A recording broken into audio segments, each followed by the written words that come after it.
Hello, everyone. Welcome to our joint CMCC and IOSH webinar on pushing occupational safety and health policies in our warming world. I will be your moderator and leading this webinar, and we do have a very stellar lineup for you. Just to set the premises for this webinar and moving forward, as you know, the rise in global temperatures will make heat stress and consequently occupational heat stress more common. Amid this backdrop of global warming, it is increasingly well evidenced that the excessive heat during the work creates occupational health risks. Excessive heat stress or prolonged exposure to heat restricts a worker's physical functions and capabilities, whether it be their physical work capacity or their effort they can exert during their working hours, all in which results in negatively affecting worker productivity, particularly in regions vulnerable to climate change. Professions characterized by significant heat exposure, especially those workers working outside, for example, those in the agricultural and construction industries, refuse collection, emergency repair work, street vendors, transportation workers, and delivery riders are particularly susceptible to the adverse effects of occupational heat stress. While there are several policies and frameworks for labor protection in place, their enforcement and implementation is currently weak. Better data on how heat is harming worker health and reducing whether number of working hours or labor productivity can support stronger enforcement, along with regulations that protect the health of workers. The political emergency makes a compelling case for collective action from a policy and business perspectives, whether for addressing the negative impact on worker health, safety, and labor productivity associated to increasing heat stress. Against this backdrop, our session will look at current risks and barriers, impact on sectors, vulnerable workers, but also explore the different avenues in which governments can work together with workers, employers' organizations, trade unions to design, implement, and monitor better policies to protect workers' health.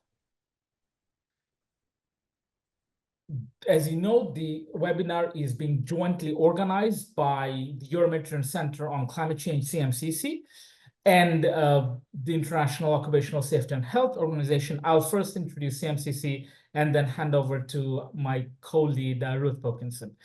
CMCC is a leading research center focused on understanding the interaction between climate change and the society. We have 13 divisions across 7 cities in Italy.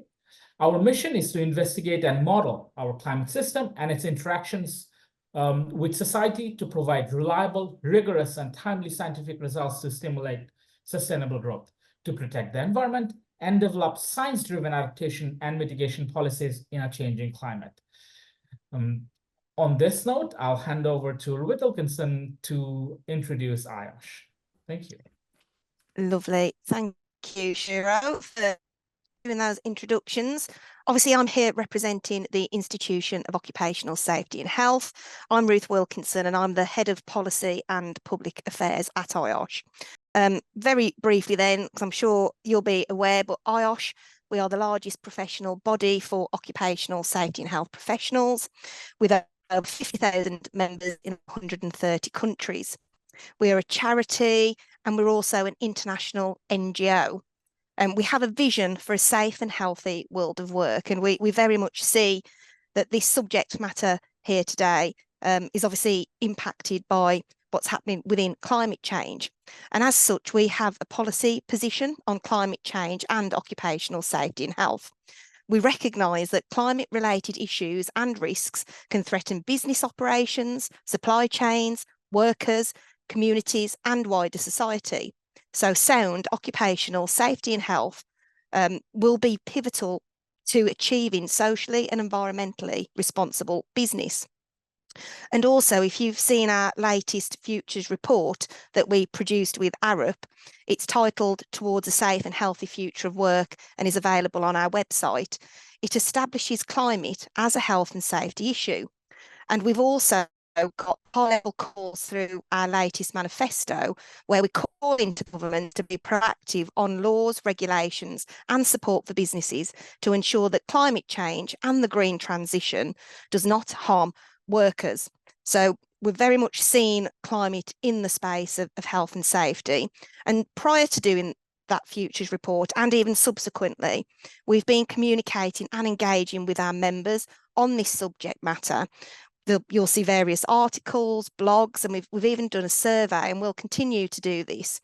Our members in our branches will have also seen some webinars have started to be hosted on the different aspects of climate change and occupational safety and health management. And we've also got a podcast that was done whilst at the World Congress in Sydney. If you look at past campaigns that we've had, such as No Time to Lose, we will have raised awareness on UV radiation and sun safety. There's also various research out there, such as sun safety interventions in the construction sector.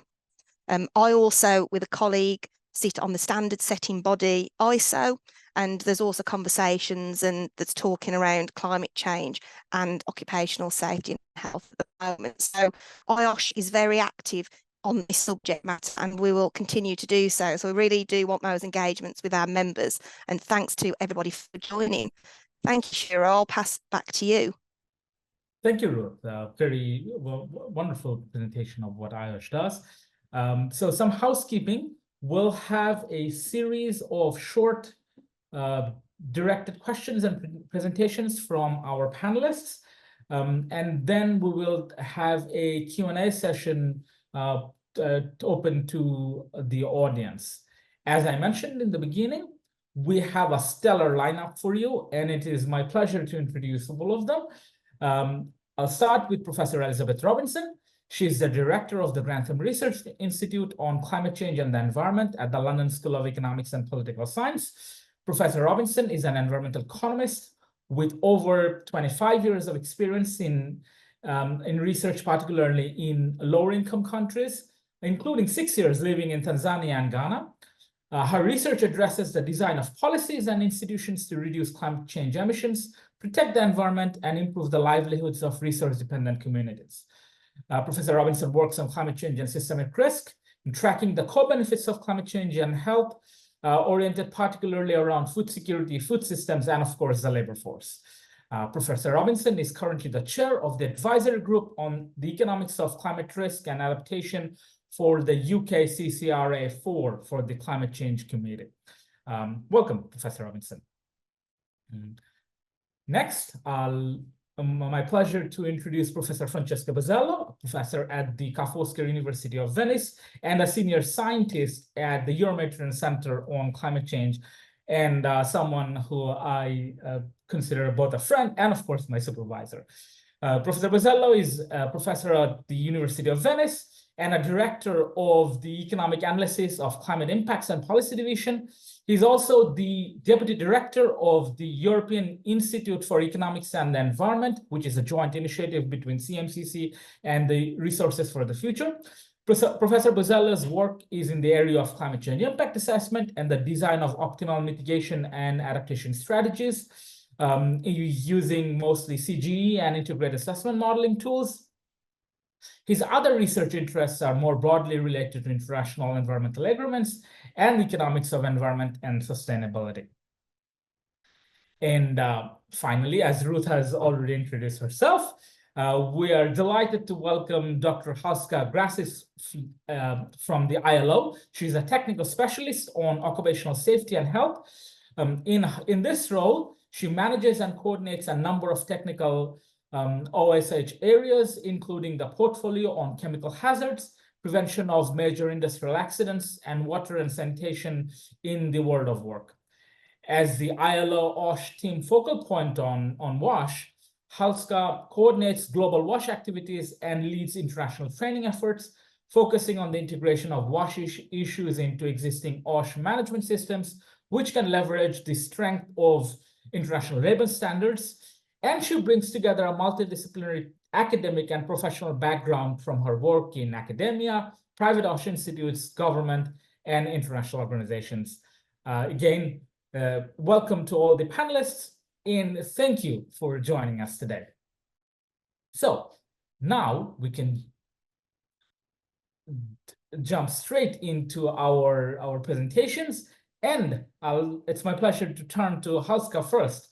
Welcome again, and will you please start off with the latest summary of provisions addressing excessive heat at the ILO? Thank you.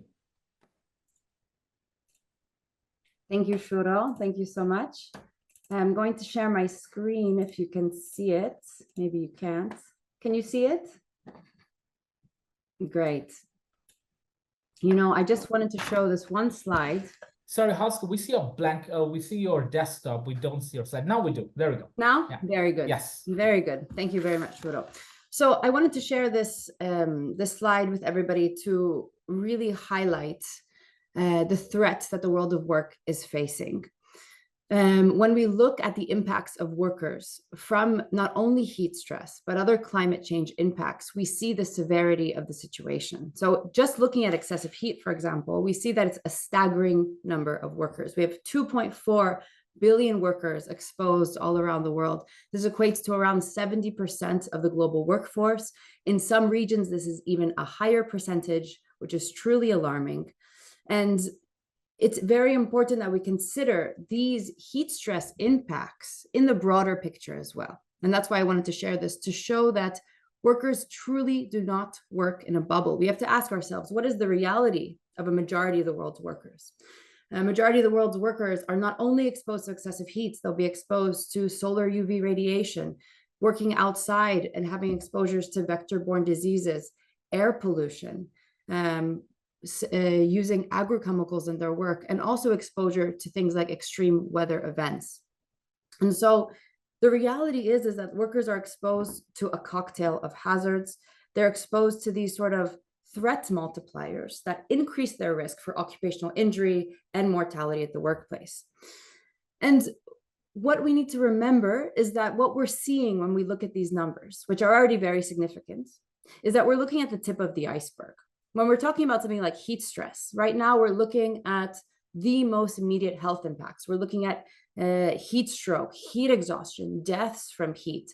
But in fact, there's many other chronic conditions that are related, kidney diseases, cardiovascular diseases. And so we're only beginning to sort of understand what is the longer term view when it comes to the health of workers here. So this is something that we need to keep in mind.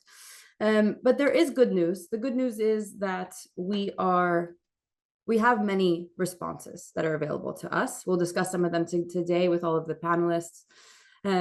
But there are things that come up from the ILO's latest review. And some of those things are ensuring that we have a comprehensive national legislative framework that takes into account not only heat stress, but all of these climate-related aspects. And there are a number of ways to do this. Later on, we'll be talking about things like working bans during the hottest work hours, about maximum temperature limits. So I'll get back to that later.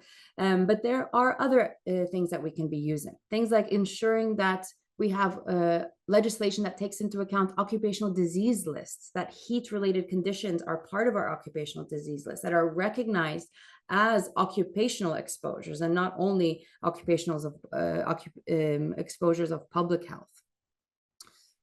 We also need to be sure that we have occupational safety and health considerations integrated into existing public health and environmental strategies. We see a big rise now in things like heat action plans, city heat action plans, early warning systems for public health. And this is very critical to protecting the general public. But we must make sure that also OSH considerations are integrated into these kind of initiatives, because we know that workers are in more vulnerable situations. Workers are not often able to remove themselves directly, are not able to immediately access cooling relief. And for these reasons, workers need to be indicated as a vulnerable population when things like heat waves come into the picture. Now, at the workplace level, we know that there's a lot that works. We're also not starting from scratch. We have a number of evidence-based research initiatives that show us sort of an equation that works, you know, the basics. And these are things that are easy to implement, low cost. They just need to have the impetus from employers and workers working together to implement these measures. These are things like making sure you have proper acclimatization periods before workers begin to work in hot conditions. We know that a majority of the injuries occur in the first days of work in heat. And therefore, having the proper acclimatization is essential to protecting the health of workers. We know the importance of work-rest ratios, making sure that there's appropriate times to rest and that the rest can be done in cool and shaded environments. The ability to self-pace and making sure that the worker has the right to enjoy exactly that right to work at their own pace, to make sure that they are able to protect themselves from the heat. The availability of water, cool water provision, and also making sure that with that comes a package for sanitation as well, making sure that there's restrooms available, especially for female workers, and that there's breaks to be able to take those restroom breaks. So these things exist and we know how to implement them. So it's not that we're starting at point zero. But as you mentioned before in the introduction, there is a big importance for social dialogue to make sure that employers, workers, and government officials are working together to implement these measures, both at the national level for legislation and making sure that that legislation then can trickle down to be implemented at the workplace level. Now, it's important to consider that when we talk about what already exists and not recreating the wheel, we have things like risk assessment, occupational risk assessment, making sure that we have participatory measures where workers and employers can work together to assess the risk from heat stress and integrate this into existing risk assessment models, and then using a well-established tools like the hierarchy of controls to implement these different types of measures. So when we look at this when we step back and we look at the big picture of where we are, we know that workers must be at the center, at the heart of climate change action. OSH initiatives must be integrated into existing public health and environmental initiatives on climate change. We're not starting from zero. We need to get the workers and the employers on board to work together to implement the measures that we know that work and that can save lives. And as a final takeaway message, we know that the time to do this is now. We are running against the clock.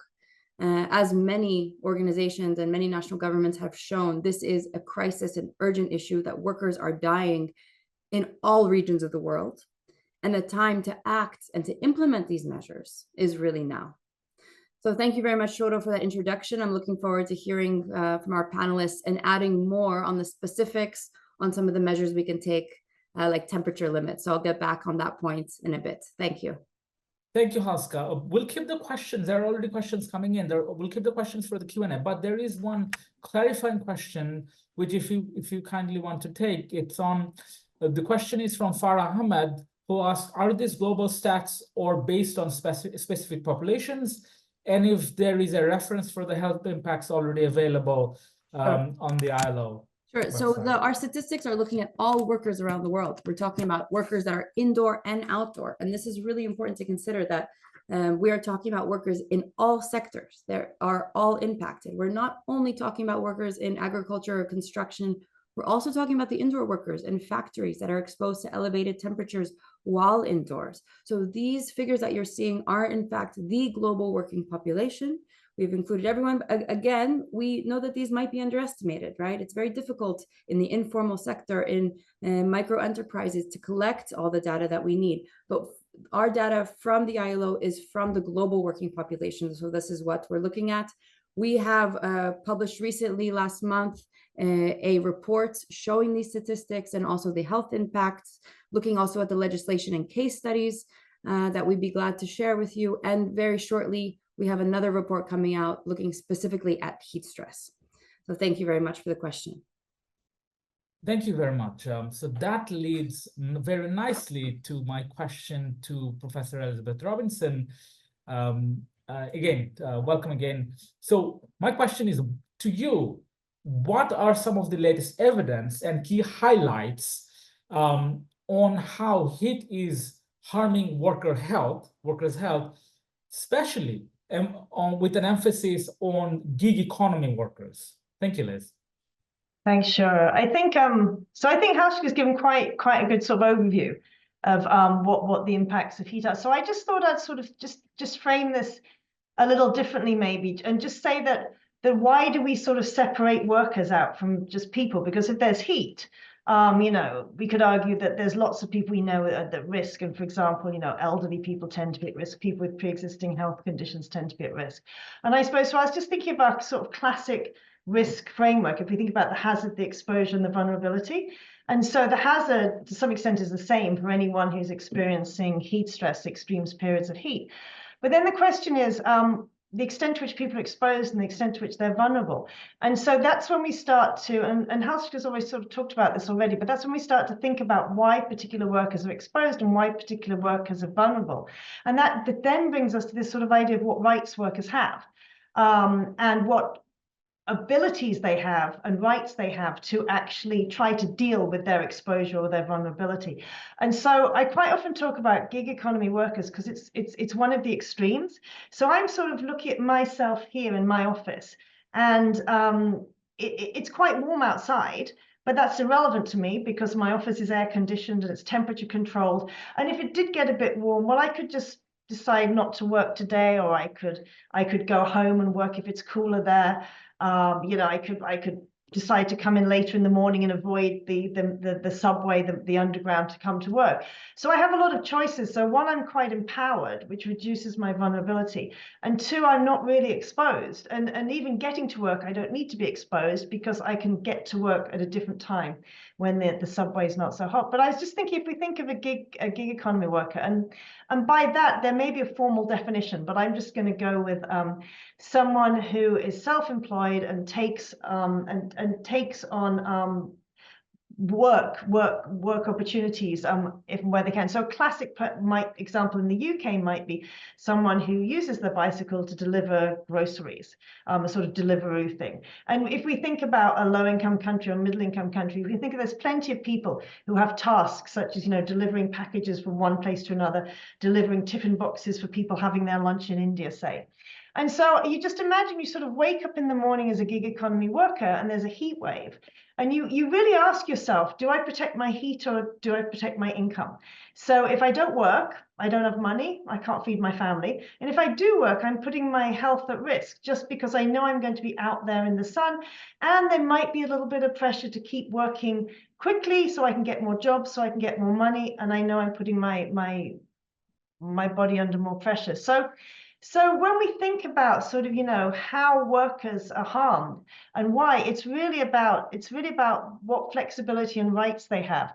And so, yes, whatever industry you're in, you might be at risk, but as Hauschka said, we do know that if you're an agricultural worker outside and you can't protect yourself from the sun, or if you're manufacturing in a factory and the employer doesn't provide air conditioning, and again, maybe you're paid on piecework, so you're being paid for how many pieces of clothing you produce an hour, you're being paid by how many pounds of apples you pick in an hour, then you might, in theory, have be sort of empowered to choose not to work or to protect yourself. But there are huge trade-offs in terms of income, and that's why it's hard to think about how we protect workers, and especially those where there's no employer to protect that person. And so even when we look at government regulations, a gig worker might not even follow the government regulations unless somehow there's, for example, insurance for them. So I think that's sort of where I would maybe contribute to this conversation, in those sort of just giving a few specific examples there. Thank you. Perfect. Liz, if I can just have a clarifying question here, because you mentioned insurance at the very end. There is a question from Cecilia Conde who asked, is insurance a labor right? Well, it's difficult. It's difficult as to who provides it and what it means. So I'm going to leave it to the people who work specifically on rights to talk about that. I'm more, as an academic, I tend to talk about why it's difficult or why it's possible. But we could imagine if we're talking about insurance for gig economy workers, there's what economists would call a moral hazard problem here, where if I have the right to insurance, one, would I choose to pay the premium? And then how does it pay out?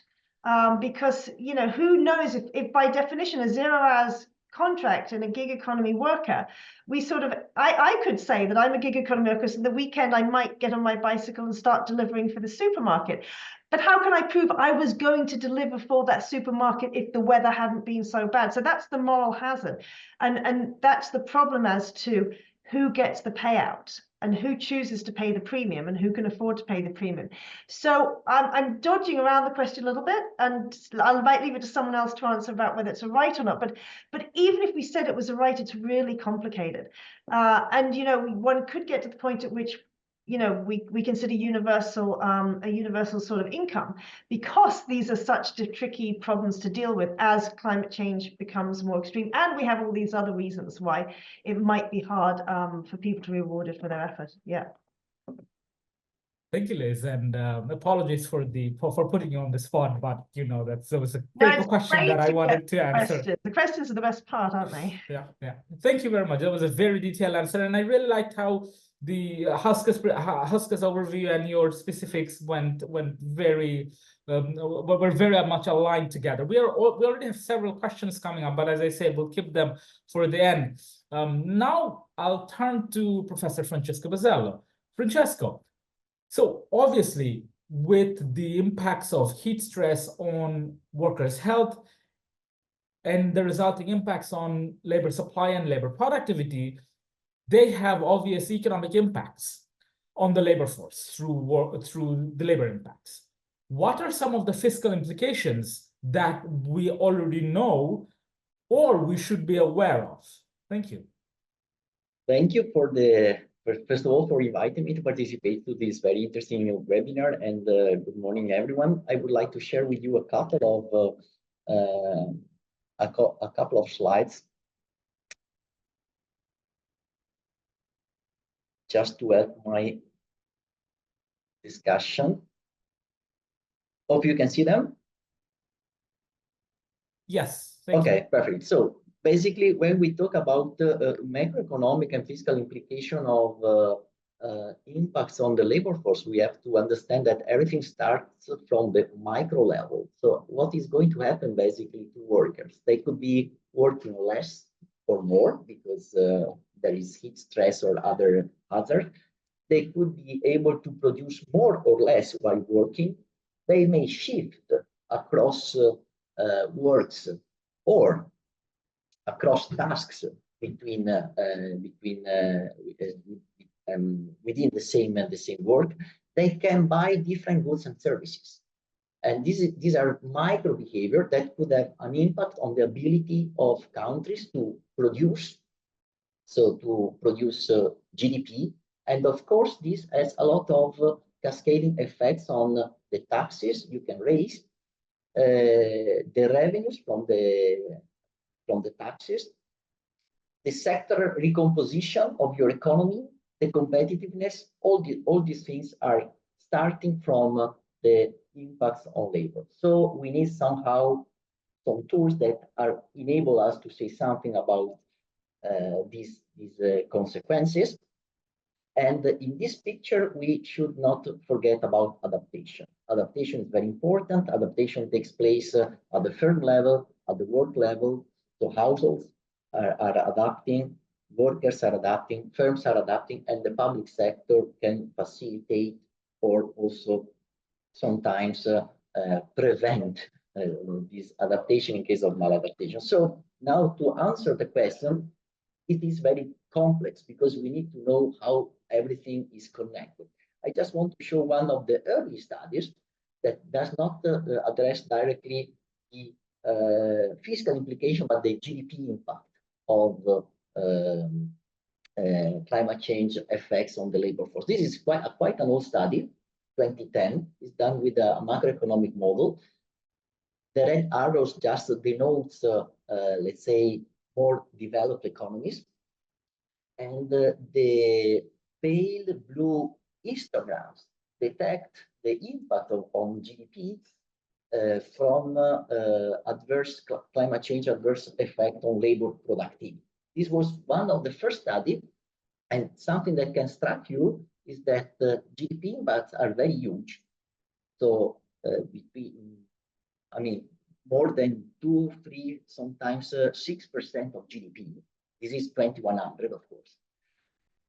And that the impacts on labor productivity are larger than impacts on from sea level rise, from energy. So those are the largest source of macroeconomic impact. Okay. So that study has been criticized because the data on labor productivity weren't very good. They were based on the methodology of the wet bulb, which we know that is not very reliable. That the study did not consider in an adequate way adaptation. But then I would like to show you another study, much more recent, where also Shura contributed. And this is exactly the same picture. Now, in this case, for the EU, that perhaps you may remember that in the previous slides, the developed countries were not stressed too much, or could even improve a little bit their GDP because of some positive effect of climate change on labor. This study is much more recent, is 2 years old. And basically, here you have the decomposition of climate change impacts across EU economies under different climate change scenarios under the SSLP2. And basically, you notice, a long story short, that when we move from an RCP 2.6, which is the climate scenarios where more or less the temperature is kept below the 2 degrees Celsius within the century, to RCP 4.5 and RCP 6.0, which is not the more extreme of climate scenarios, the impacts on labor productivity due to climate change are the third most important source of GDP losses in developed European economic system. Okay, so this to say that after a lot of improvement in the economic techniques, in considering the impact themselves, including and accounting for adaptation, GDP impacts or GDP is hugely affected by potentially by adverse climate change impacts on labor. Now, there is a big question mark, which is how we consider adaptation. This is something that is ongoing work, and it is quite crucial to determine the final outcome of this study. So the issue of adaptation is very important, not only for the impact themselves, but also for the equity dimension. Okay. Because according to the different adaptive capacity, the picture can change a lot, and there could be more or less vulnerable groups that would emerge. There could be also a winner in some sense and loser. So this is something, a research area that is still need to be developed. And of course, the fiscal implication, now this is hard to tell. Of course, if we have huge implication on GDP, we can have huge implication under the fiscal point of view, but this specific question is something that is still to be investigated and has to be investigated with more detail. Of course, if the output and the income are changing, output taxes and income taxes are changing their weight in the overall fiscal system and in the ability to raise revenues. This is definitely a very, very important topic that would deserve more research. And the very last point, just to look at the right panel, the right figure in the right panel, is to show what could be the adaptation needs in the different sectors. Here we have the potential projection of increase in energy demand, and especially in electricity across different sectors. And this increase in energy demand is mostly due to adapting to heat stress, basically. And you see, for instance, that sectors like agriculture could increase 40 or even 60% their need of energy for cooling. So this implies that adaptation needs are huge and also that these adaptation needs are concentrated also in developing countries. You see the panel below. So adaptation is a very important topic here that has a lot to do with also equity. And I'm stopping here. Thank you. Thank you, Francesco, for the detailed detailed response to this and the fantastic slides. I'd like the audience to just hold on to something Francesco said, winners and losers. I'll come back and direct that question to another panelist later on. Ruth, I'll turn to you now. Obviously, focusing on importance of a risk-based approach to this issue of heat stress, climate change, and OSH. Could you tell us or give us some examples of interventions at the workplace level that have been implemented, and also maybe bring back some of the issues that Halska gave an overview on? Thank you.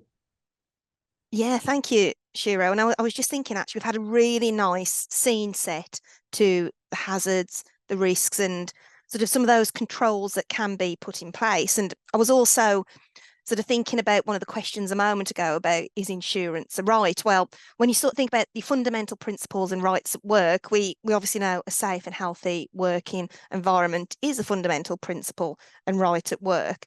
And therefore, we must be protecting our workers from health and safety risks. So in order to get into this risk-based approach, I just quickly want to say those of us in the occupational safety and health profession will be aware of the importance of undertaking risk assessments and also making sure that we do take that preventative approach in that first instance. And Halska mentioned, use that hierarchy of control. So if colleagues listening are not familiar, first of all, we want to look to eliminate that hazard. So can we prevent it from happening? If we can't, can we substitute? Can we put in engineering control measures? Can we put in administrative controls, or do we put in and use personal protective equipment? The likely reality is that we'll use a combination of all of these control strategies, but we really must lead with those prevention opportunities first and foremost. And the great thing about this session that we've got going on at the moment is that we'll look at all these different risk-based controls that can happen from at government levels, at workplace levels. All these interventions need to come in at different levels, and they need to coexist and happen at that time. So we know we need risk assessments. When we think about all those workers that Halska's mentioned, those stats were alarming. They're across lots of different sectors, workers undertaking different occupational tasks. And Professor Elizabeth Robinson also mentioned, the gig economy. There's a whole array of those hazards and risks and exposures that are out there. And the controls that we put in place will need to be adapted to that activity, to those individuals. So when we do risk assessments, I'd also do a plea to consider those risk groups and any vulnerable groups to make sure, so who is at harm, and are there any additional measures that we need to put in place to support them? And also think about including gender sensitive risk assessments so that those prevention and control strategies can be relevant to the risk, because there might be people who are at harm through other lenses that we need to look at and consider. So when we do risk assessments, when we look at any health and safety risk, we need to consider, the heat. Are people working outside in the sun? Are they indoors? What are these hazards and risks? So once we've identified them, it might lead us to identify a series of different interventions at that workplace level. So if we think about enhanced information on weather conditions, I've been talking to people recently where if they're in hotter climates, they're regularly monitoring the weather. They're taking action proactively to adjust what they do, what operations they do, the timings they undertake them. So one of them can be looking at that information. If you're adapting workwear, equipment, working hours, or using different technology, it can all make it easier for workers and employers to cope with these higher levels of temperatures. So if we think about particular changes then to job or workplace design, you might need to change or adapt working conditions. So providing, and Halska, I think you mentioned some of these hydration breaks, making sure they've got access to cold water. Where do they take the breaks? Have they got areas where they can get cool? Is it shaded?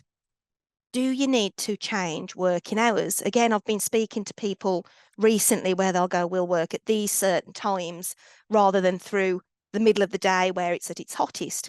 So you could need to change different working hours. How do you provide those opportunities to cool? You know, is there air conditioning? Are people in cars? Are they in buildings? What ventilation are you providing? Are you measuring that ventilation? How is that? And thinking about the risk and the hazard of air pollution as well. So if people are indoors, have you got adequate ventilation? Is it the right local exhaust ventilation? So you're extracting it. Are you measuring to make sure they are in that safe environment? If you've got people working outdoors, you might not be able to use that sort of LEV in that same way, that ventilation.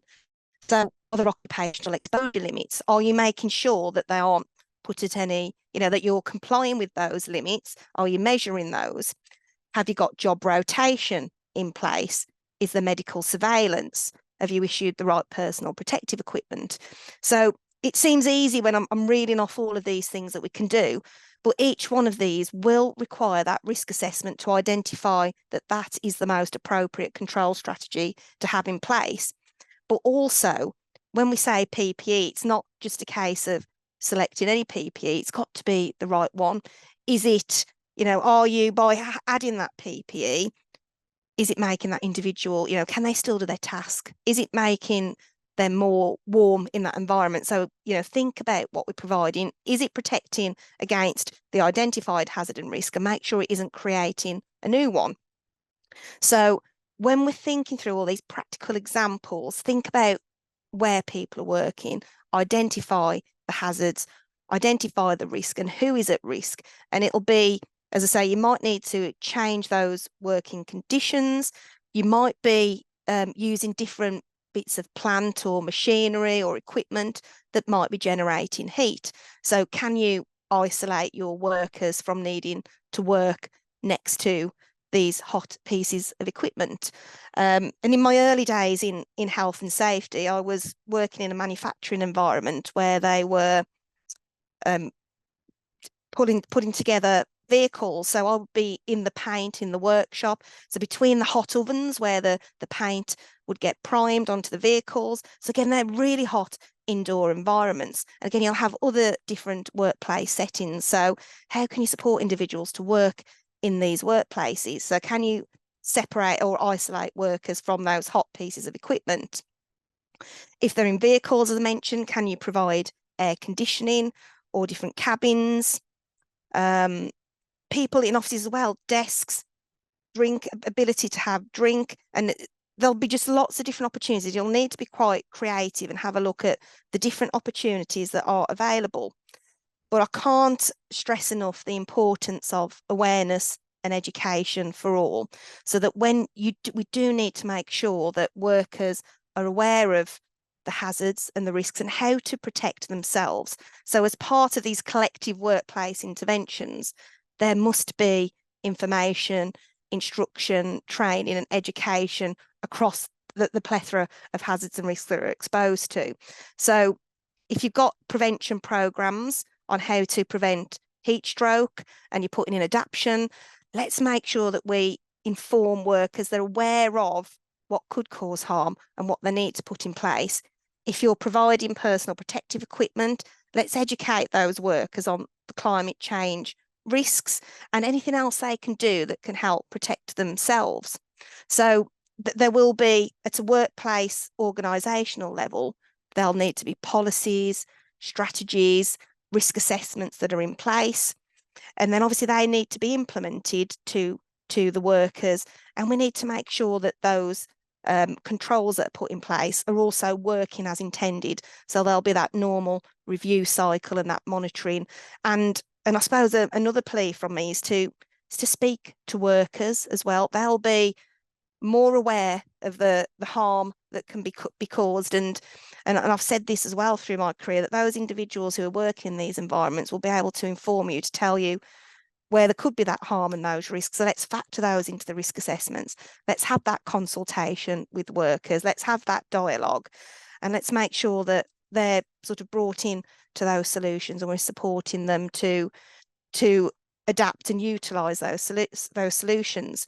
And Halshka, I'm just thinking when I was at the International Labour Conference the other week, there was a great virtual reality session on the risks within hot environments in Mexico, and just the simple solutions that are in there. So again, I'd encourage people to have a look at these case studies that are available on the ILO pages, on OSH pages, on the other pages that are around. So we've been doing this through health and safety. Some of it isn't new, but it's really important that temperatures are rising, the way we work could be changing. So let's review our risk assessments. Let's make sure we have got those control strategies in place in accordance with the hierarchy of control. And we are doing what we can to support those workers. So, Shiro, I'm going to stop there. I hope I've given enough food for thought and signposting. So it's really important we do risk assessments. Thank you, Ruth. Brilliant and very detailed response on this very critical topic. Thank you. I'll turn to Professor Robinson again, and going from workplace to policies. Liz, my question on this note is that how might governments, particularly in low and middle income countries, design and implement policies to protect the health of workers? Focusing or emphasizing on adaptation, but also going back to something Francesca said earlier, winners and losers. We know the nonlinearity of climate change impacts on the labor force. How can we differentiate between, let's say, sectors and countries on this? Thank you. So, okay, so I'm going to go a bit sort of academic geeky again, probably, because we've already had some really excellent examples of what governments can do, and to some extent we kind of know what can be done, and we've had a really good example of them, whether it's sort of maximum working temperatures, or whether it's early warning systems, whether it's awareness, whether it's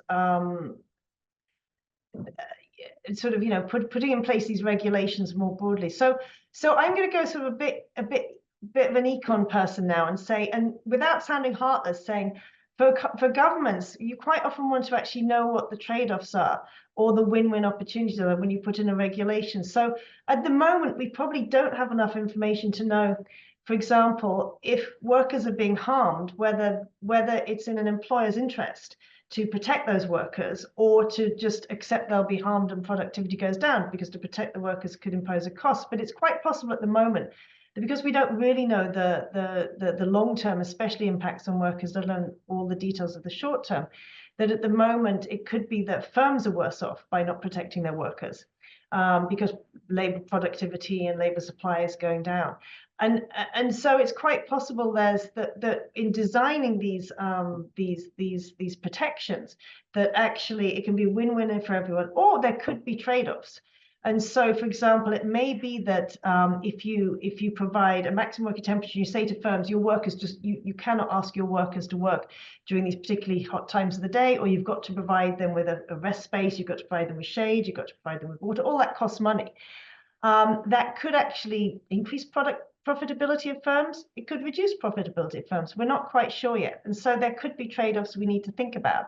And that's when governments make those decisions about what matters most to them in the long run: worker health, and all the long-term implications for economic growth, or firm profitability, and all the short-term implications about whether those firms can, for example, be internationally competitive.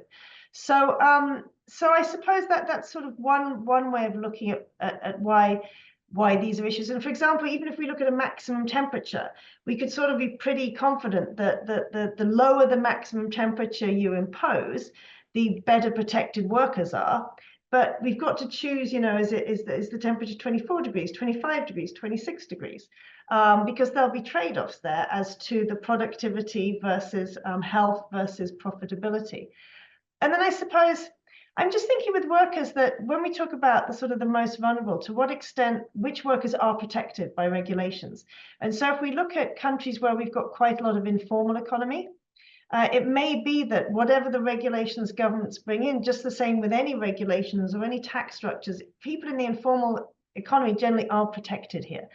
And so when we look at those sort of winners and losers, or who's protected and who isn't, identifying vulnerable people is in part I think in non-work situations, we kind of quite good at understanding who's particularly vulnerable. But in a country where you've got an increasing informal sector, one of the problems is we're not very good at measuring the informal sector. We're not brilliant at knowing exactly who's involved. And so therefore, we're not really sure who's going to be protected if we bring in these regulations. So that's just a few sort of food for thought ideas. Thank you. Thank you, Liz. That was fantastic. Moving to workforce issues and how they have been considered in multilateral frameworks such as the Paris Agreement, the Glasgow Climate Pact, the EU strategy on adaptation to climate change. Francesco, could you give us an overview on this, please? Thank you. Yes, sure. I will share in a second a couple of slides to help my discussion as well. I should say that I'm not an expert on these specific issues, but I took the challenge and willingly, and I would like to share with you just some reflections. So what I did, I just tell you what it is, to go through all of these international agreements and count the words that were something referring to workers, work, labor force, and this is the outcome. It can be interesting also for you to see the outcome of this exercise. The point is that basically work and labor is important. It's so important that in some agreement it is not explicit because it's taken for granted that the health of the workers should be protected. There are some specific agreement that I will show you them in a second, like the new adaptation strategy, where it is explicitly mentioned this aspect, and they are central to the discourse. So just 1 second.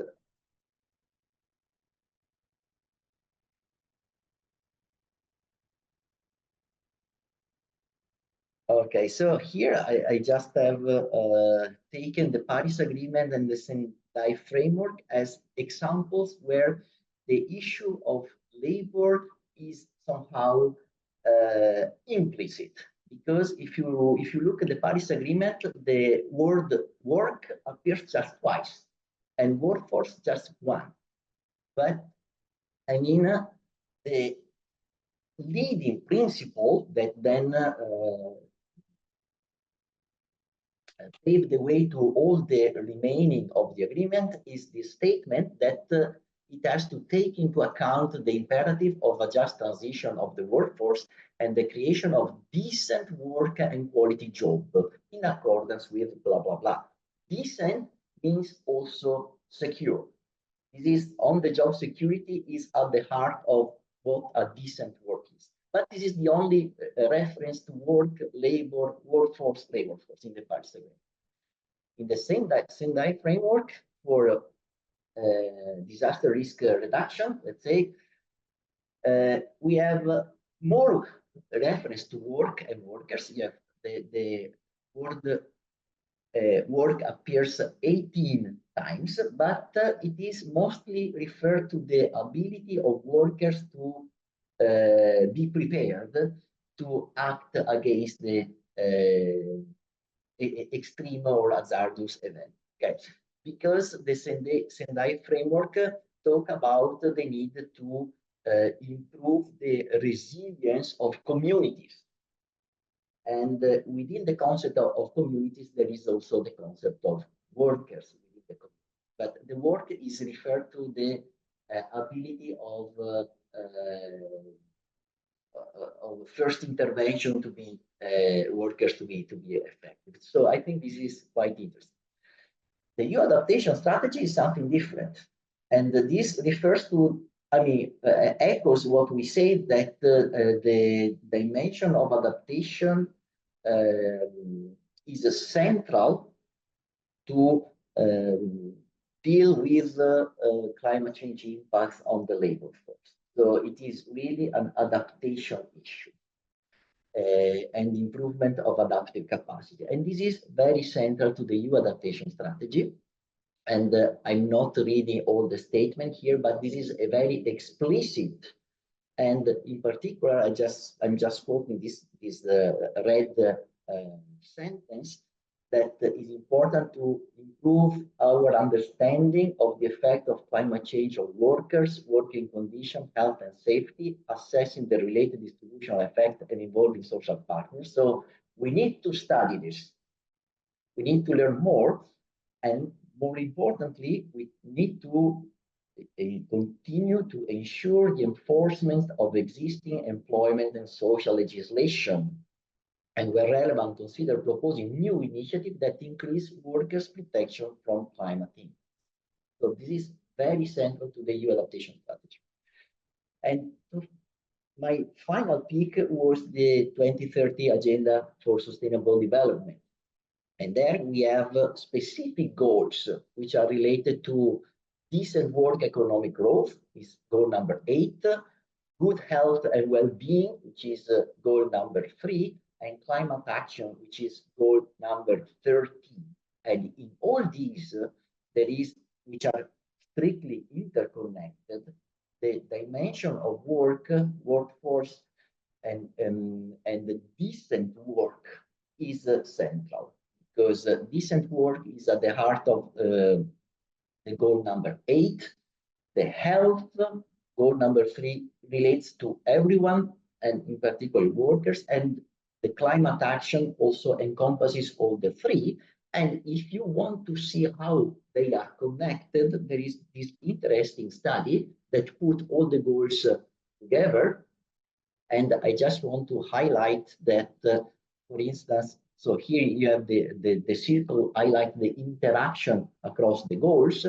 And if you see blue, means that they are reinforcing each other. If you see some red, means that there are contrasts or trade-offs.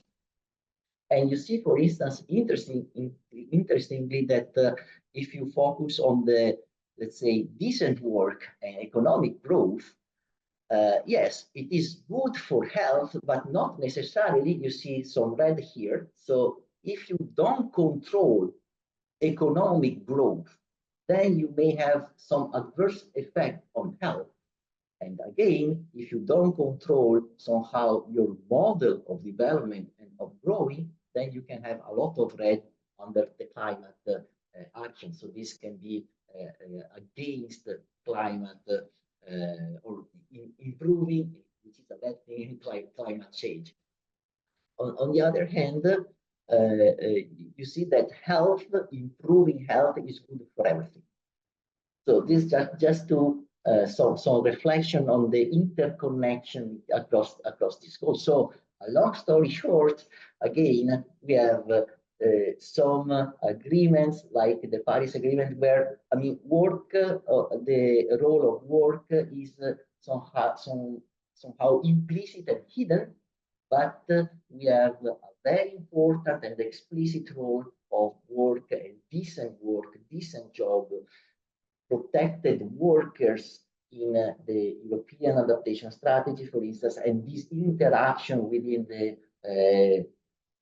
major picture and path towards sustainability in the 2030 Agenda for Sustainable Development. So these are just my reflection, and happy to hear your comments and feedback on that. So thank you. Thank you, Francesco, for this very detailed response on this. I'd like to add something on this note, that, as you know, recently the first ever European climate risk assessment, the UCRA, was published. UCRA is mandated by the European Parliament and aims to identify policy priorities for climate change adaptation, especially for the climate sensitive sectors. I had the honor to lead the health risk assessment on behalf of the EU. And for the first time, we included climate change impacts on the labor force as a key risk that Europe is facing in the context of the changing climate. Hopefully, this will have implications for labor protection and occupational safety and health policies at the EU, but more importantly, at the member state level. And something remarkable to me that happened was in its immediate response, the European Commission said when reviewing occupational safety and health legislation that protects workers from all occupational risks, including risks to increasing temperature and heat stress, the Commission will consider the need for more action to protect workers on climate risks, also building on existing guidance and tools. So to us, Professor Robinson co-led the risk assessment alongside. For us, this was going from academia to policy at the EU level and some direct changes. So that was really good to see. I think changes can happen in several formats. I'll put the link to UCRA report for everyone to see on this. Thank you again, Francesco. Liz, my next question brings you back here. Appealing to your geeky academia persona, what are some of the priorities for policy-related research evidence-based for regulations concerning limiting working hours under intense heat, identifying vulnerable groups, and especially going back to some of the solutions and suggestions that we have heard today? Thank you. I think, yeah, so thinking exactly as you asked about the sort of the evidence base, do we have enough yet? And I think sort of Ruth made it clear that, and Hauschka as well, actually, that we do have quite a lot of evidence, but one could argue that if we particularly look in a lot of low and middle income countries, we need much more detail, one about how heat is harming workers. And so, I mean, sure, you and I have talked about this, you know, how do you actually figure that out? And it's possible now to have sort of wearable devices that can track the impact. So what's happening to your heart rate. One can sort of work with workers. And when I say this, this all needs to be done in conjunction with workers, with unions, you know, very much demand driven with the sectors as well. So for example, if one's working with the construction industry, that might be a good place to start. To really understand how workers' health is being harmed. And then, you know, if you put an intervention in, how that intervention can benefit people. I think we heard already the sort of particular protections that women might need. If we actually look, we can look at some areas where men might be more vulnerable and exposed, where women might be more vulnerable and exposed. But I think certainly if we think about women through their whole life cycle and where their vulnerabilities are, for example, when women are pregnant, it's not just the women who might be more at risk there, but of course the fetus is at risk. And then we're looking at actual sort of intergenerational inequalities as well, if we're not protecting the fetus well enough and the next generation. So I think for academics, I think it's that real detail that we need. So we can understand the marginal benefits, the marginal trade-offs of different interventions. I think, I forget if it's Hauschka or Ruth, but one of you mentioned the importance as well of not just thinking protection from heat, but the issue of dehydration. And so, and even again, you know, for women, the basics of if you're suffering from heat stress and then you rehydrate, do you have access to toilets? And, you know, it is harder for women than for men. We also need to think about when women are menstruating. And the demands on their bodies then, and again, the increased need for rehydration in hot weather. We heard about agricultural workers. It's only recently that we've really started to understand that pressure's being put on agricultural workers' kidneys. And we just don't really know the long-term impacts of that, how much exposure is going to really harm. Again, we heard, again, I think it was Hauschka, but I might have got it wrong, who said it, that it's those first few hours, those first few days of heat waves and increased heat where workers are particularly at risk. So it's this real granular, detailed information that we need.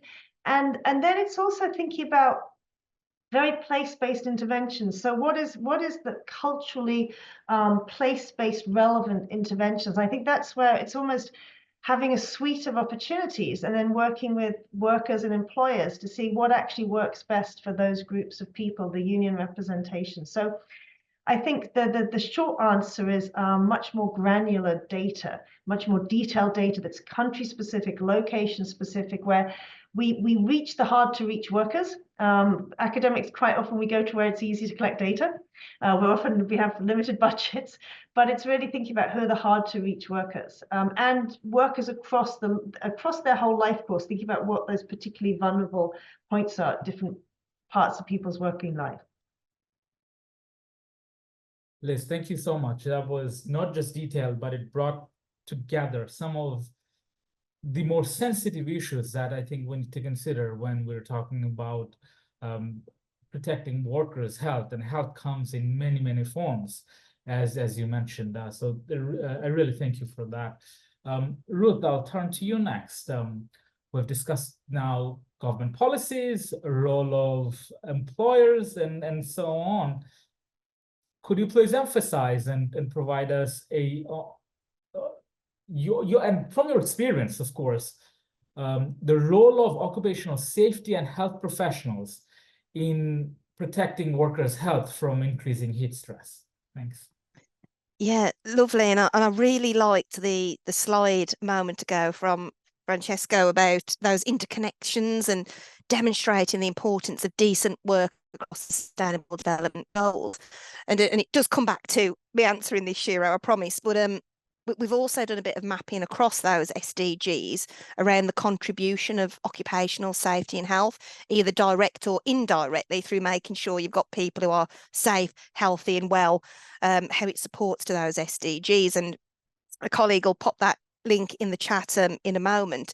So by the nature of the conversation here and the findings through these interconnections, there is obviously a role for the occupational safety and health professional.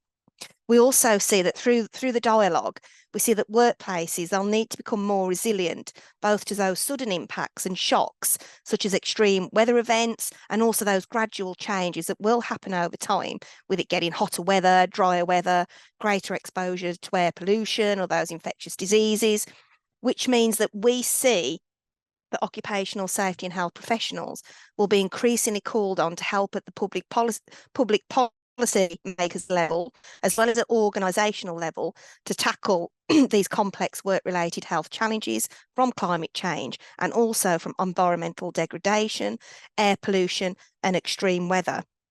And I suppose when we think at that workplace level, the role of that OSH professional will be using the skills, the tools that they've already got. We've talked about risk assessment, but also imparting that knowledge across the OSH risk landscape for climate change, and taking that action from preparedness, coordinating response strategies, mitigating those health and safety risks that are associated with climate change, but also with those emergency situations that might rise as well as thinking of those adaptation efforts, ways of working, changes to processes, changing to infrastructure potentially.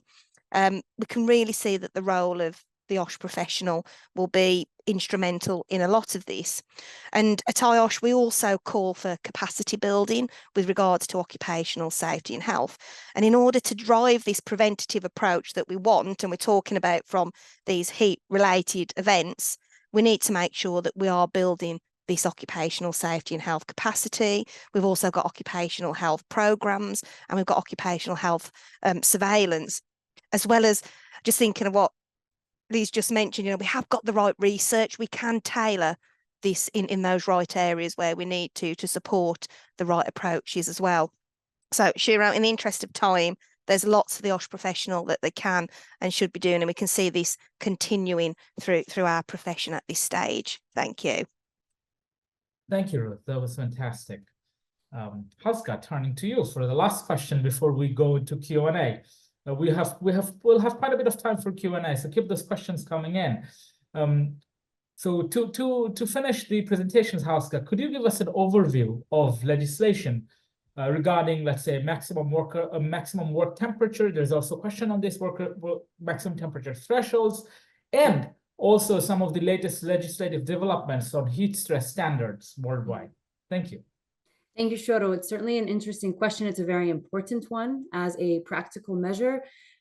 Also, just looking at the global legislation from our global policy review, we see that it's an option that many governments are adopting, are implementing relatively quickly, having their own temperature limits and having their own specific indicators. So it's very important to understand globally what are the trends and what is the evidence base that we need to ensure that what is being implemented is actually effective, right?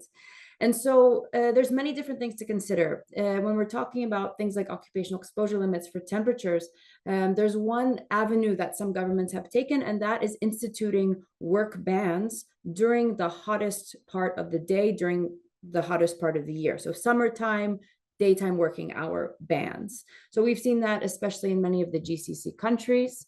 It's an obvious step to take because it makes sense. Stop working in the hottest part of the day. You're essentially using the first step of the hierarchy of controls. You're eliminating the exposure because you're not having workers in the workplace during those hottest days, right? Hottest working hours.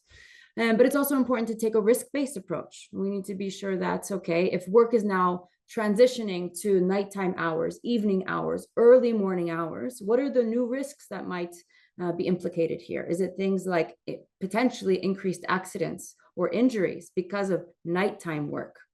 How about disruptions in circadian rhythms over long periods of time for workers? We know that there are long-term health impacts. And so what are those risks? So there's a lot to consider here. Now, when we're talking about setting specific temperature limits, maximum limits when working must stop, when temperature reaches this area, we also need to consider various indicators. For example, what is the actual temperature indicator that the government has chosen to implement? Are we talking about a heat index? Are we talking about air temperature? Are we talking about wet glow bulb temperature? Now, this is really critical, right? We know what is the most accurate. We know that having things based on WBGT is evidence-based wise so far the most accurate way to measure, but are all workplaces, especially in the informal environment, ready to take that up? So there's a lot to consider. We also need to remember it's not just one temperature limit we need to set. We should be thinking about the work intensity. So different temperature limits for extremely heavy work, for moderate work, for light work. We need to be talking about the gender responsive element here. So should there be different temperature limits for male and females based on their specific vulnerabilities? Professor Robinson talked a little bit about that.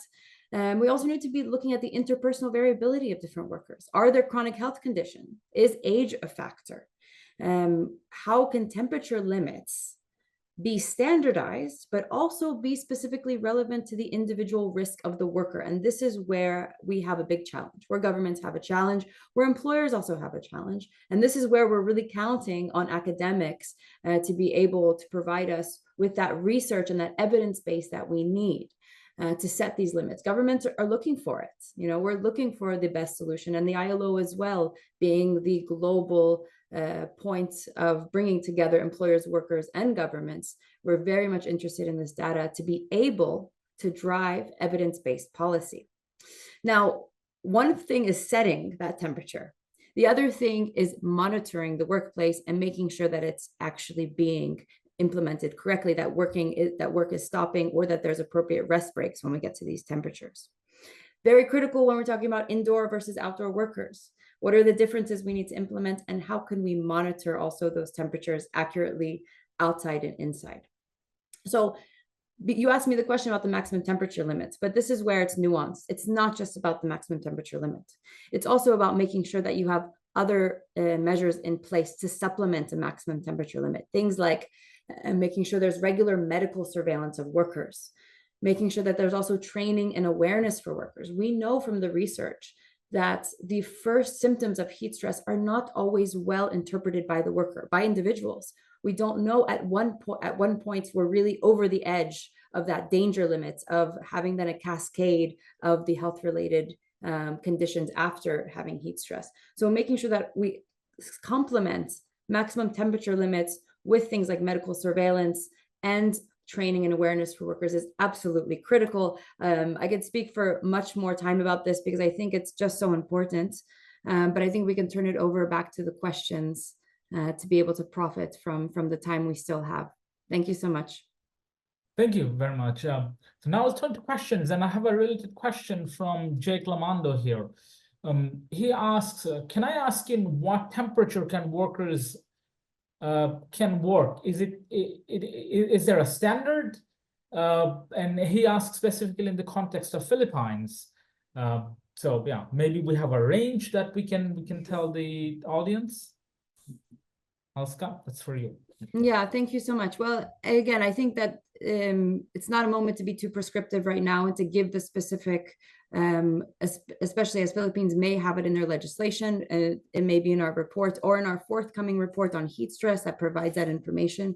But it's very important, again, that this is not set only through the research realm, that this is something that's discussed between workers, employers, and governments, that it's also something that's related to the local setting. So if we're talking about the Philippines, what sectors are we talking about? Are we talking about outdoor agricultural workers that need their own limits, perhaps? Are we talking about indoor factory workers and manufacturing that also will need their own considerations, right? So it's very difficult just to give one number and say, this is the number that works. It's all of these considerations I mentioned: the setting, the individual worker, the type of work intensity, right? And also, very importantly, the baseline temperatures in the country, in the region, in the local setting. As I mentioned, acclimatization is critical. So what workers are used to.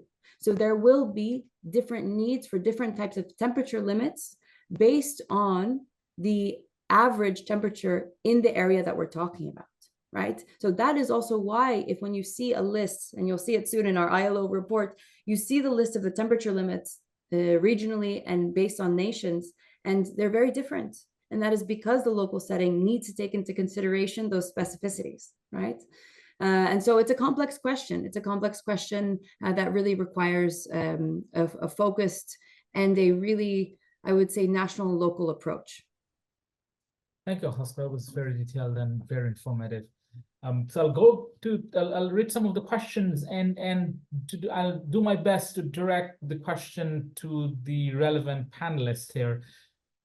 Liz, I'll start with you on a question that was asked at the beginning here, and something we have not really focused much on. It's the mental health of workers and how that needs to be taken into consideration in research and also in policy setting. Thank you, Liz.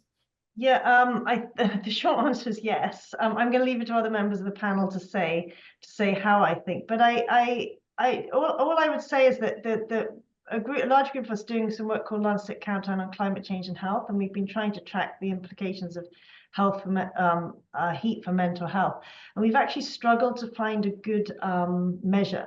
So from a sort of academic perspective, we know we should be thinking really hard about the implications. We know that heat and extremes of precipitation affect mental well-being. So one of the indicators from the Lancet Countdown looks at actually sentiment as expressed through Twitter. Now, that doesn't cover the whole of the world, but it's a way of trying to get data over time. And our colleague can pick up very clearly that when there's extremes of heat and precipitation, mental well-being goes down. And so we've got some indicator that we need to be concerned about this. And so then the question is, how does that transpose to the workforce? But I think I'll leave it to others who might have more expertise in that area. Ruth, do you want to jump in, please, on this? Yeah, and I suppose if I bring it back to that health and safety professional and the role of the workplace in, I suppose, the fundamental principles, rights at work and supporting workers, protecting their health and their safety, we do also advocate to make sure that when you do go through that risk assessment process, that we do consider the psychosocial risks as well. So we undertake risk assessments in a holistic way. You know, they're person-centered.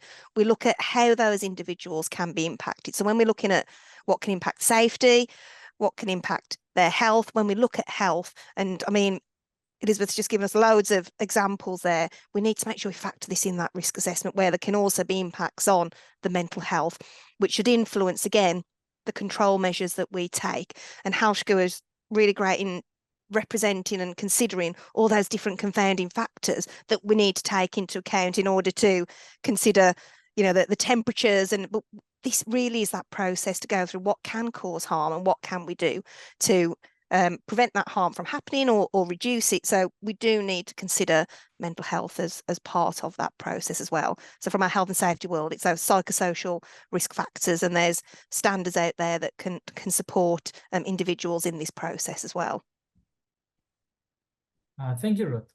Francesca, I'll turn to you for a question on electricity. We have someone from a member of the audience Heat waves lead to more electricity demand, but in many regions, indoor workplaces go through power cuts, for example, in Bangladesh, where I'm from, or they simply don't have the required infrastructure to protect the workers in an indoor setting.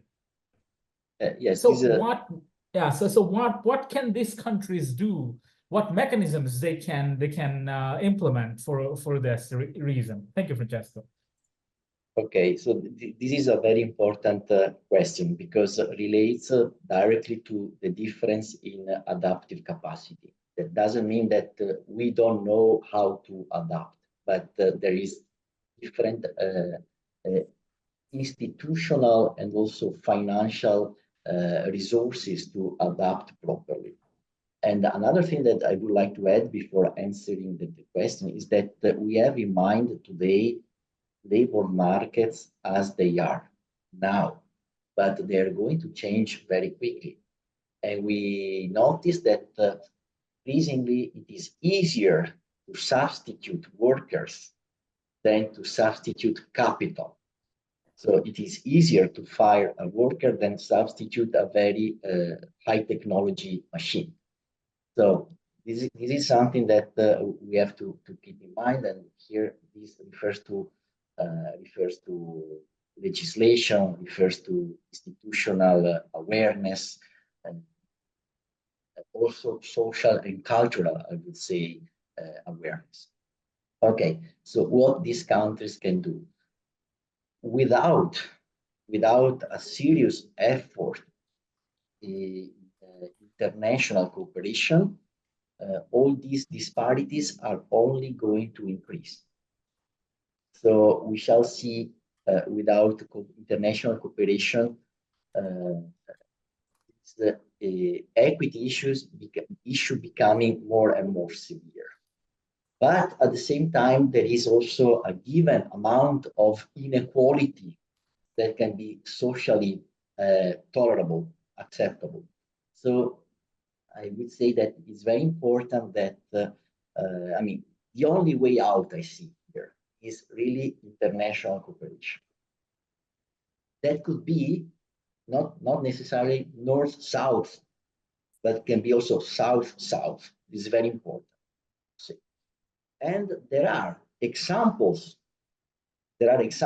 of successful adaptation and successful cooperation. So don't think that we don't know what to do. There are a lot of low-hanging fruits that can be and have been exploited. So I would say what these countries have to do, look what has been done already. There are best practices and they can be very effective. We see this also in the health issues. There are some prevention policies, practices that are very cheap and extremely successful. So the same applies to the labor context and working context. So I would say learn from best practices, be aware of these, and of course there is an important degree of social commitment that need to be achieved. Thank you, Francesco. That was very detailed and timely intervention on this. I have a question here that I'll direct to Ruth. Could you share some examples of controls as per hierarchy? Yes, Ruth, that's for you. And sorry, and a follow-up is, could you also provide some insights on how to push OSH policies in the workplace environment? Yeah, thanks, Shiro. I mean, I did sort of allude to a few examples that could be used as those control measures. And I suppose in the interest of answering it, and Halshka's put the link to the ILO report, there are some good examples of controls that are within that document, particularly in case study examples. So I will encourage you to take a look at that document. But when you are thinking of your controls, as I say, do look systematically at how the work's being carried out. Do speak to the employees. Do look at data that you've got, you know, people been going to occupational health. Have they been having time off? Have you got incident data?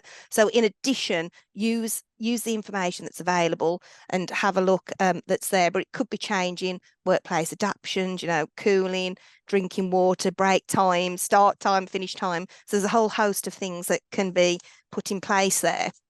And Shira, the other part, which was about the pushing those OSH policies, and we get this all the time in the occupational safety and health. It is treated a bit siloed in some organisations with regards to management of other business risk and operations, and we really should be tackling occupational safety and health as part of core business risk. So it should be integrated in that process. And I think those of us who are in the occupational safety and health profession or as employers, we need to recognise that value and the benefit of good occupational safety and health. So at IOSH, we've had a campaign running recently on sustainability and the role of OSH within it. So it really is speaking to employers really to say, if you're looking to be sustainable, then actually let's make sure you protect workers as part of that journey that you're on. And there's a whole host of ways to do this through that core business within the organisation, from having policies, strategies, leadership commitment. And when we talk about leadership commitment, a good way to drive it is that through the values, the core values of that organisation, we need to be seeing that they're, you know, that the people within their organisation and that their health and safety is at the heart of that. So if we can get it there, it is about then driving the occupational health and safety management system, having the right comms and engagement strategies in place. But as I'll sort of come back, having leadership at the heart of it and workers as well, get workers involved, get those proper consultative groups in place and make sure that we do drive that agenda. But it's got to focus on the true value and the wider benefits of good occupational safety and health. Key, it protects workers, but actually it's also good for business. Health, safety and well workers will be more productive, more motivated. So it really is making sure that it is part of that core business and that we do drive that agenda. And again, that there's information on the IOSH website if colleagues listening would like to go and take a look. So there's so much I could say, but I've got to stop. I'll keep looking at the clock. Shiro, back to you. Yeah, thank you, Ruth. And for the last question, we're almost out of time. I turn back to Hauska. Hauska, there is a question from the audience on the role of businesses in supply chains to support their suppliers in implementing these heat preventive measures. This is really important in the context of countries such as Bangladesh and let's say Vietnam, providing countries in the export chain. Thank you, Hauska. Absolutely. Thank you, Shoro. And before I start, just wanted to echo really what Professor Bocello mentioned about the North-South and the South-South and using the examples that are there. I mentioned that at the beginning, that we're not recreating the wheel. A lot of these risks and hazards are not new, suddenly coming out of nowhere. Yes, we have increased intensity of heat and increased periods of heat, but these hazards have been OSH hazards for decades, and we have plenty of international labor standards, codes of practice from the ILO, and technical guidelines that have measures, both preventative and protective measures, that can be implemented. Many country examples for different settings, different development settings, different sectors. I shared the link to the ILO report where there are a plethora of different policy examples and workplace level examples that can be reproduced and can be replicated. So it's a very good resource. When it comes to the role of businesses, yes, this is critical, and it echoes what we've been saying also in the last section about the link between OSH and productivity, and about what is done to ensure that businesses are also winning. I mentioned the idea of shutting down a workplace during the hottest part of the day. And this sounds maybe a little bit concerning for some employers, but at the end of the day, what is better for the enterprise? If there is really reduced productivity during this very hot day, what makes more sense economically? And we know that there is a direct correlation between OSH and productivity. And so we know that this is really a win-win both from the rights-based approach for workers, but also when it comes to the resilience and the sustainability of enterprises, especially as we move forward and we're likely to even feel greater impacts from climate change. When it comes to suppliers and it comes to supply chain questions, it is critical that we have development cooperation, technical cooperation, activities that we have the support to these small enterprises that are supporting supply chains, right? That we have also training activities, not just for individual workers, but for enterprises. This is a risk that is changing the way that we work. And it is essential that at all levels of the supply chain, there is support to ensure that we have the skills needed, both from the employer level and the workplace level. So having increased activities, projects, especially in some of the most impacted regions of the world. You mentioned Bangladesh, where we have many factory workers. A large, very significant majority are female workers that are facing their own risks when it comes to climate change and heat stress. As I mentioned, sometimes we think only about the outdoor workers, but here we're very concerned about indoor workers as well when we're talking about some of these the factories along the supply chain. So much to say, limited time. I think we need to have another webinar. Thank you so much for having me and having the ILO share our perspective. And thank you, Haska, for the answer on this very detailed and very informative. We are out of time. We apologize that we could not get to all the questions. But before I end, I'd like to thank the audience for spending your valuable time with us. And of course, the panelists, Ruth, Francesco, Liz, and Haska, for your presentations and sharing your knowledge with us. But also Agnes from CMCC and Ivan and Amir from IOSH. Without you guys, this would not be possible. For your logistical support, for your help and guidance throughout the process. And with that, we are out of time. And thank you very much for this. Thank you. Thank you. Thank you. Thank you. Nice to Bye-bye. participate. Bye.